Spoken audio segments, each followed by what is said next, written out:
के किन अन्याय भयो भनेर नन इस्युलाई इस्यु बनाएर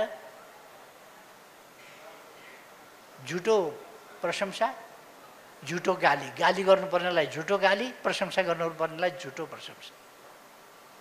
महाकवि लक्ष्मीप्रसाद देवकोटाले एउटा प्रमिथस भन्ने उपन्यास लेख्नुभएको छ। त्यो उपन्यास ग्रिक साहित्यमा, ग्रिक मिथमा आधारित छ। ग्रिक मिथमा, ग्रिक कथामा, ग्रिक साहित्यमा एउटा स्वर्गका देवताहरू मध्ये एकजना प्रमिथस हुन्छन्। त्यस बेलासम्म आगो स्वर्गमा मात्रै हुन्छ, मान्छेहरू अन्धकारमा हुन्छन्, चिसोमा हुन्छन्। त्यसकारण त्यो अन्धकार हटाउनका लागि प्रमिथसले स्वर्गबाट, देवतामध्ये एक भाइले स्वर्गबाट आगो लिएर पृथ्वीमा आउँछन्, मान्छेलाई सुटुक्क आगो दिन्छन् र फर्केर जान्छन्।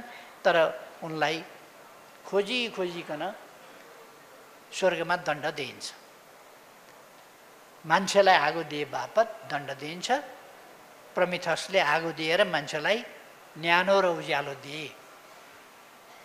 यहाँ केही मान्छेहरूले प्रमिथस बनाएर एउटा कर्मचारीको व्याख्या गरेर कुदेका छन्। प्रमिथस ल्यायो के पृथ्वीमा आएको थियो अघिल्लो 4 वर्ष, त्योभन्दा अगाडि सँगै उहाँको जागिरे जीवन, अघिल्लो 4 वर्ष पनि उहाँले त्यही काम गर्नुभएको थियो। अनि पछिल्लो पल्ट चाहिँ नियुक्ति गरेका भोलिपल्ट उहाँले लाइटर पाले जस्तो, लाइटरबाट आगो निकाले जस्तो झिलिक्क पारेर बिजुली निकालेर झलल्ल नेपाल पार्नुभयो। के गफ हुने, यति गजबको त उपन्यास पनि हुँदैन।